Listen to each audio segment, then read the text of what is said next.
Agriculture on the move. Agricole mouvement. Agriculture on the move. Agricole en mouvement. Agriculture on the move. Agricole en mouvement. Agriculture on the move. Agricole en mouvement.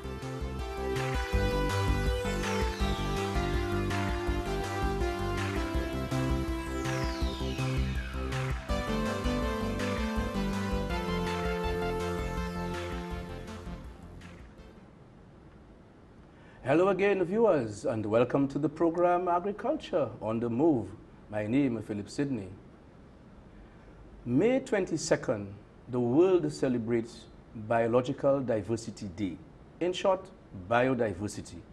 With me is a young lady who is not new to this program. I'll give her a chance to introduce herself.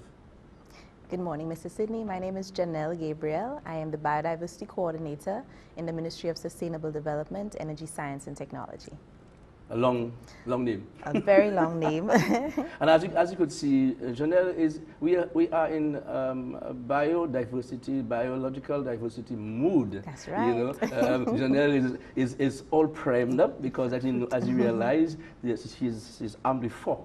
Yes. Let's give you the joke. She's armed with four young ones coming up. I hope everything goes well for you. Thank you very much. Jannel, tell St. Lucia about the Biodiversity Day. This is a day that is celebrated around the world on the 22nd of May every year, and it's really a day to focus on our biological resources. So we all know what biological diversity is, or biodiversity. It's all the plants, all the animals, and all the microorganisms. But this year we're really looking at, so what? Why do we care about biodiversity? And the theme is mainstreaming biodiversity, sustaining people and their livelihoods. So we will get an opportunity to not just appreciate biodiversity, but to also look at how we use it to sustain us, and also for many, many different kinds of livelihoods, including agriculture, food production, fisheries, forestry, tourism, and so on. So as part of our celebrations, we will be featuring livelihoods that involve biological resources, and we'll be celebrating on the 20th in St. Lucia on the 20th of May on the waterfront outside of the Ministry of Agriculture, Sir Stanislaus James Building. Okay. Just focus on the 20th, which is Friday. That's right. Could you give us an idea of the various segments that you'll be portraying at that? Okay. Well, we want to show again that biodiversity is useful for the environment. So we need all of the resources that our biological resources can provide, all of the services that they provide.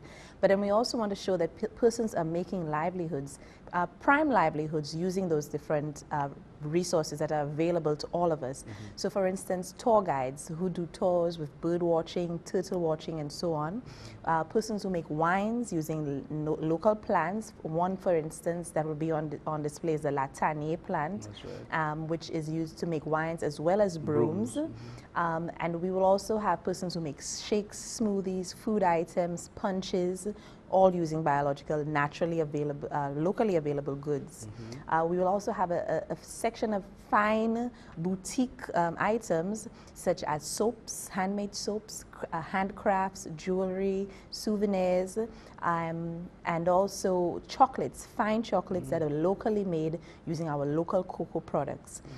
So we're also hoping to have the drama, the cultural aspects of biodiversity, which include the playing of games, musical instruments, art, fine art, and so on. So there are so many different spheres and so many different kinds of livelihoods that can be had from medicines. Oh yes, I almost forgot to mention some of the local remedies that we've heard about or we've seen on TV now making their emergence as a big deal that we knew about all along. The uses of coconuts, the uses of things like sour sop leaves and so on.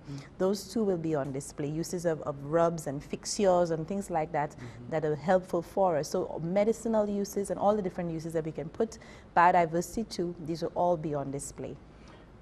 Can you safely see that over the years that we appreciate our biodiversity? Are we sure that the youngsters, are they able to appreciate what is available to them and the use of these things? I I know, I'm not sure what the status is locally, but internationally, definitely, persons are starting to go that trend of using their natural resources.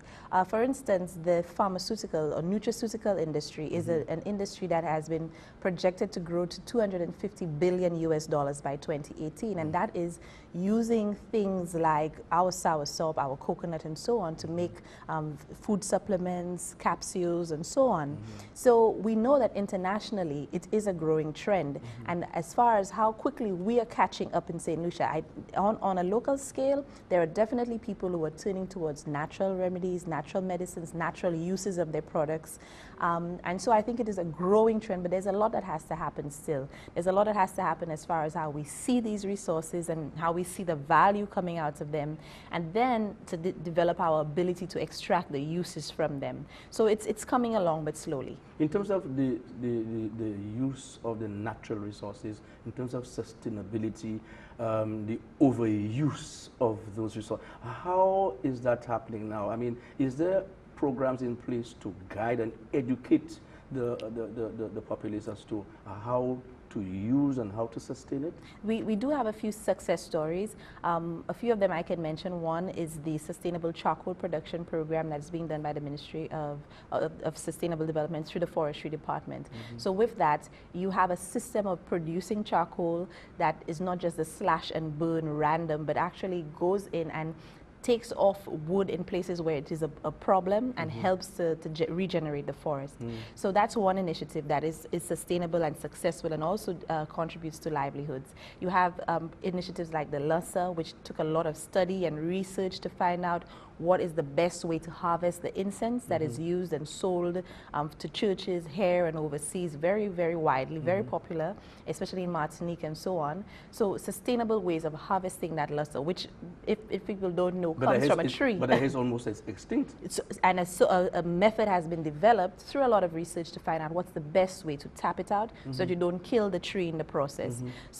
And that information is being shared with persons who are interested in Lucia production.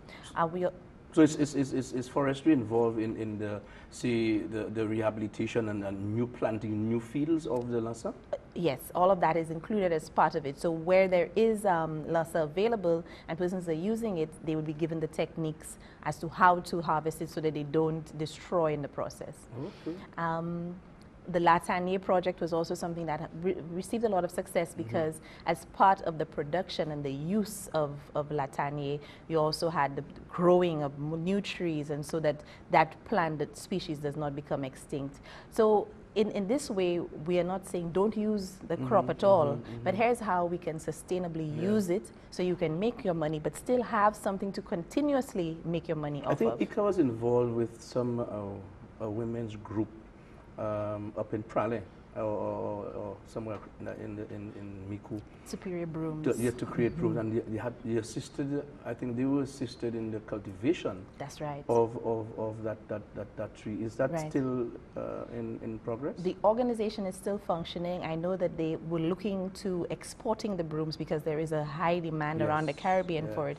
So it is another success story. Again, we saw the regeneration of the Latanier plant, the reemergence of it because it was dwindling. And what is also interesting is while the plant is being conserved, the traditional knowledge in how to create the brooms is also conserved and passed on to generations. So it was an initiative that had threefold effects. You had the livelihood component, the conservation, and of course the preservation of a tradition and a traditional knowledge. Right.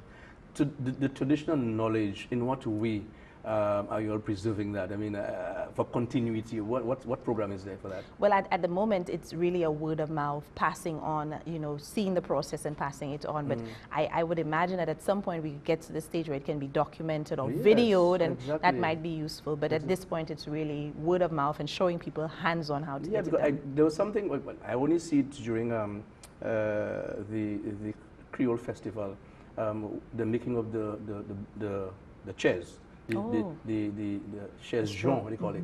All right, and they show the guy with his little foot, and then the real traditional way. Right. I'm hoping that stays, and that the youngsters actually gravitate to that, and So it's something that we need to sustain, eh? Yes, and it all has a lot of value. It's you know, beyond the actual value of the chair, but for you to have a chair that's actually made from natural products, That's right. that's quite unique. So it has its unique value. Okay, we talk about plants now.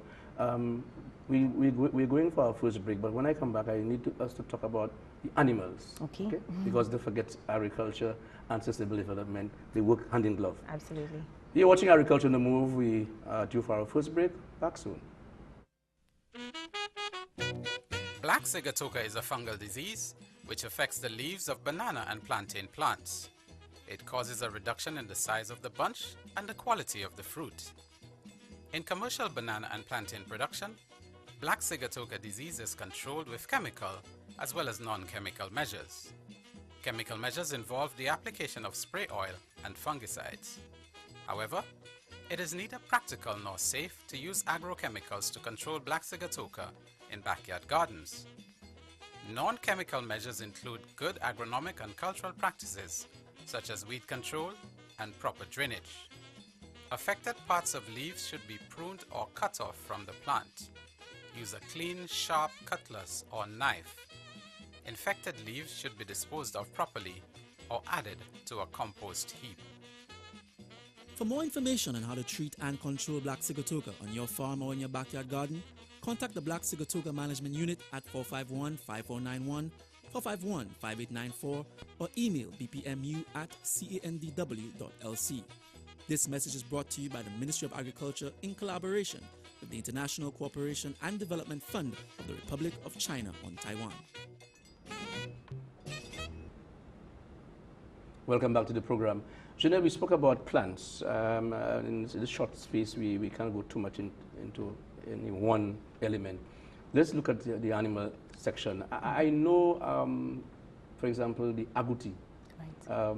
which was almost extinct, and now there is a move, there's a project I know in Millet, Yes. with the group in Millet, to sort of domesticate you know, the agouti, and of course to have a wild meat night in Millet, which is the agouti, the wild boar, and also the rabbit.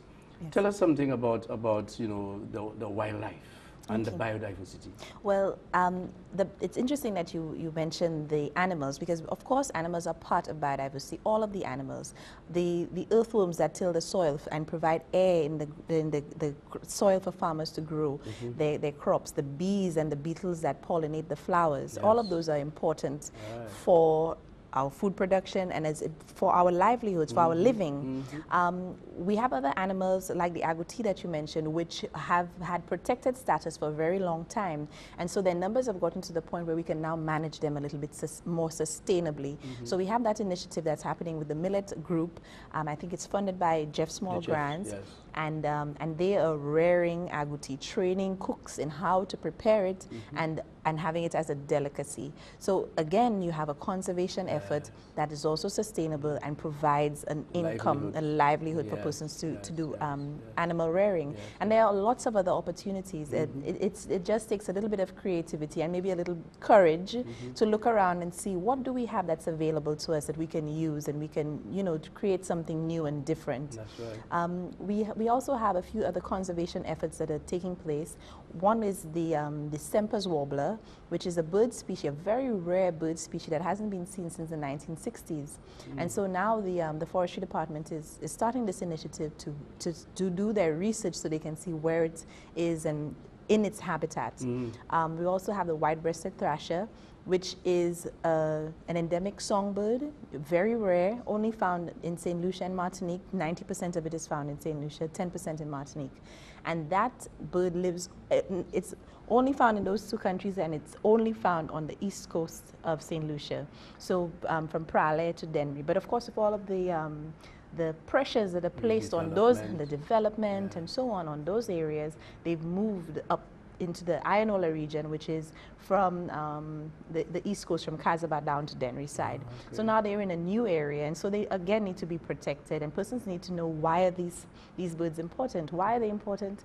Well, they do lots of stuff in the forest, you know, and beyond just their ecological role, there are persons who would come from all over the world to see them and to just be able to say, hey, I heard that bird song. So they have a lot of value to us for different reasons, and for people, tour guides, for persons who don't see just the beauty and the aesthetics of it, who see, you know, it as a business opportunity. This is the opportunity, and it also allows us to preserve the bird and conserve it, because we know other persons want to come in and see it as well. Right. The turtle. The turtles, oh yes. Another money maker, as far as I was told, you can get a minimum of 180 US per night, per visitor, to see a turtle. So people are coming from around the world, and they're interested in having a different kind of tourism experience, not just sit on the beach. There are some people that want to go out and spend the night in nature, be surrounded, see this majestic creature come out of the water and lay its eggs and so on. And they would pay upwards of 180 US to come and spend that night. We have about 300,000 tourists coming to the island. Let's say half of them, or let's say 10% of them want to see this animal. The animal comes up several times during the season. There are quite a few of them. So there's an advantage to preserving, conserving, protecting the sea turtles, especially during the season when they're nesting. The amazing thing about them is they are born on this beach, for example, on our East Coast. Grand Dance is one of the beaches. And they travel all around the world. They get tagged usually by our ministry, so we know where they go. As far as Australia, as far as South Africa. But they always come back home when they are ready to lay their eggs. So imagine they've gone all the way around the world and they come back. To Grand Dance Beach. It would be a sad thing for us to destroy them when they get back here. They've made this travel, they've survived all the odds, and then they come back home. So it would be nice for them to be welcomed back in their home and protected, with people recognizing them as really majestic animals. Do you think enough is done in terms of education for the protection of our biodiversity? Do you think enough is done, or what more you believe that can be done to educate our populace? I suppose we always can do more. Giving people simple tools and telling them simply what they can do, because sometimes you know what biodiversity is, but you don't really know what can you do about it. Well, what can you do? You can plant trees, you can stop littering, you can support businesses that use local resources and local biological resources. You can grow a little farm, you can have your backyard garden. There are a lot of little things that we can do. Conserving water, not polluting in the riverways, and observing some of these laws that are put in place just for that reason when you're fishing, what kind of tools to use and so on. But there's still a lot that has to be done in, I think, making the connection, the why should I care? Now that I know what biodiversity is, why should I care? How does it come down to me? Sometimes that has to be done in dollars and cents, and telling people the values that they can have is one thing, but it also is a sense of national pride, especially when you think that there are so many countries around the world, but there are creatures that are found only on ours. The whiptail is one that I really always like to talk about, because the colors of the whiptail are the same colors of the flag, and the whiptail is found only in St. Lucia. Isn't that something unique? Very unique. That's something for us to be proud of. And so from a point of national pride, maybe is where we can start getting people to act and to conserve biodiversity, now that they know what it is and they know why it's important. Yeah, but moving from that pride, that national pride, let us go to another negativity, the garbage. Oh. Yeah? Oh, yeah. The plastics from the waterways into the sea. Jannel, what can be done? That is a big challenge, it has to be taken from many different approaches. First of all, we need to provide alternatives to all these plastics, all this styrofoam, all of this non-degradable stuff. On the other hand, we need to encourage people in some way, whether it is a tax, whether it is a reward or whatever, to return the plastics and have the facilities where they can return them and reuse them, and have places where they can dispose of them properly. But it really is going to take all hands on deck. Solid Waste has been trying, and they've been doing a great job, especially with the schools, but then we are still seeing a garbage bin here and garbage right next to it, or the landfill there and the garbage being thrown in the wetlands and things like that. So it's really going to take everybody, all hands on deck, to get this challenge addressed. Can we not take a page from Martinique, our neighbor? I mean, I was there not too long ago. I mean, there are two bins. There's a recycle bin, which is the plastics, and then the normal. But here, I don't think we have that. Is it? No, we don't yet have it. It's a move that I would love to see happen, and I think we are getting towards that place, but we're not there yet. It hasn't happened for us in St. Lucia's yet, and it would save us so much money by being able to take off the plastics from our dump, from our landfill. It would save us so much money because half of what's in there is stuff that will never break down. Exactly. It fills up the landfill, and then it costs us, because we're paying taxes to the government, it costs us, the people of St. Lucia, to take care of that waste. We're literally throwing our money away. Exactly. So if we come up with other ways of treating our trash, dealing with it, recycling it, just having less of it, and of course disposing of it in the right way, Definitely. we'll be on the right word. We're going for our second break, our last break. But I want again to use that to see the damage it does to the marine and marine life. Yes. We're due for our second break. Stay tuned.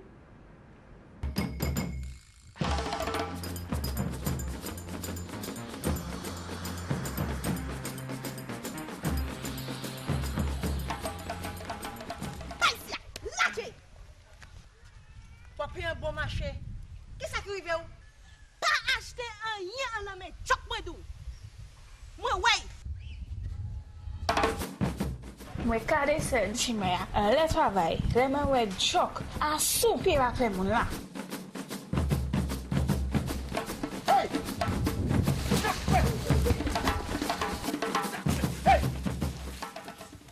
Si vous achetez manger volé, animaux volés, poisson volé, ou pétoi pétoi ou ka payer en amende $10,000.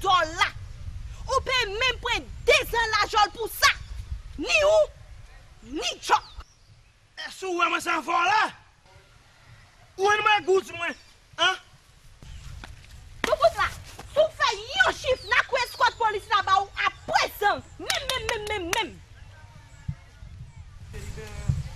Maman qui chanson. Pas toucher moi. Si vous voulez une chance, on y pour confesser. N'a confessé bah oui, moi. Et vous-même, Janet, si pas ni sous douesse, pas ni volé. Lâchez-moi. Radio larceny is a crime. Let us all fight it.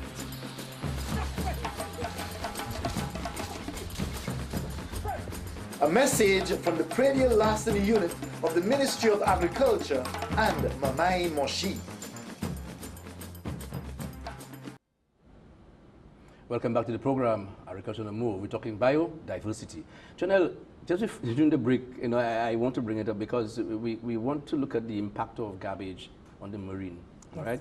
And one of the things that really irks me is, I'm driving on the highway, on the Millet Highway, and there's this nice SUV driving in front of me.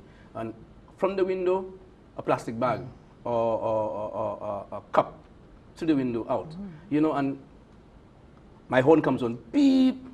And when you check the number, it is some well-to-do person, who knows better.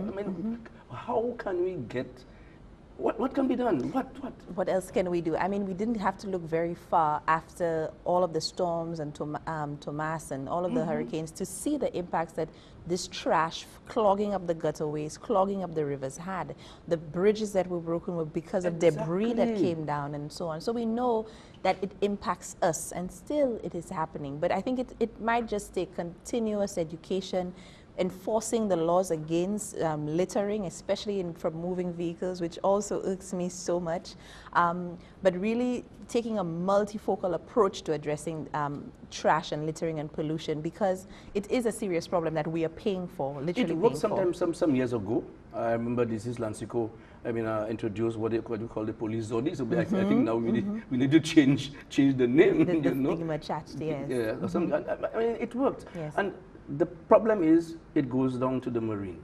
Yes. Right? Then the fish and the turtles and they ingest and it kills them. It's all the land-based sources of pollution get into the water, and again it causes a health hazard. It's a health hazard. It's all sorts of hazards. It's a marine hazard. It affects the fish. It affects the beaches and so on. Exactly. It's really a serious issue. So what's the situation with I know the Ministry of Agriculture via the Department of Fisheries. I know well, we work in tandem. What's the program with that aspect of it, the marine end of biodiversity? There's a lot that's happening in the marine sphere. Along with the conservation efforts, there's also a research portion that is seeking to find out what is some of the untapped value, because we know we have not explored most of our marine space as yet. So we're looking at what are some of the untapped values and what species that we have in there that might be useful for medicines and so on. So the research aspect of it is something that we're really looking to. Once we are able to identify, again, we have a strength to protect and to conserve.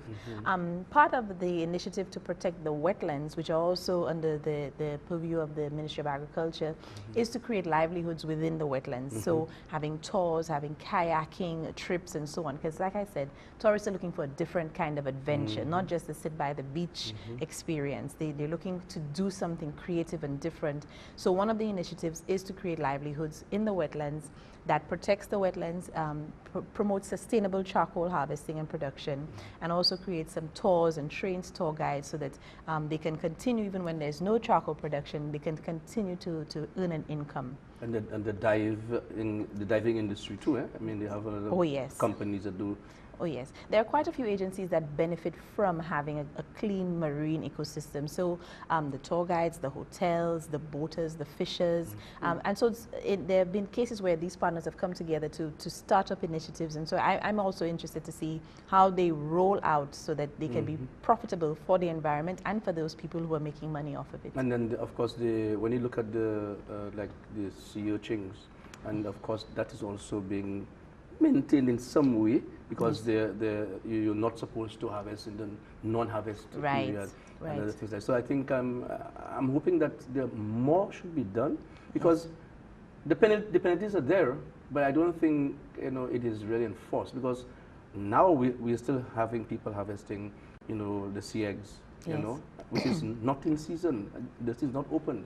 Okay, right. So what do you do? Yeah, well, it's that one is kind of tricky, because sometimes people say, well, they're just making a livelihood, or they're just, you're not going to charge somebody for that. So sometimes you see why they don't get fined, but like you said earlier, if there's nobody buying it, there won't be anybody. Exactly. There won't be anybody. There will be no point in going out and extracting those things, harvesting them, if nobody buys them. So we the people really have to put our foot down and say, no, we're not eating these things. We're not eating turtle meat when it's not in the season, or lobster when it's out of season, because there's a reason why there's a season, so that these animals get an opportunity to regenerate, and then we can have more, and our kids down the line can have more. Final from you. Tell us again about the Friday. Well, I want to wish everybody a happy Biodiversity Day. Come out and celebrate with us on the 20th. That's Friday, on the waterfront in front of the Ministry of Agriculture.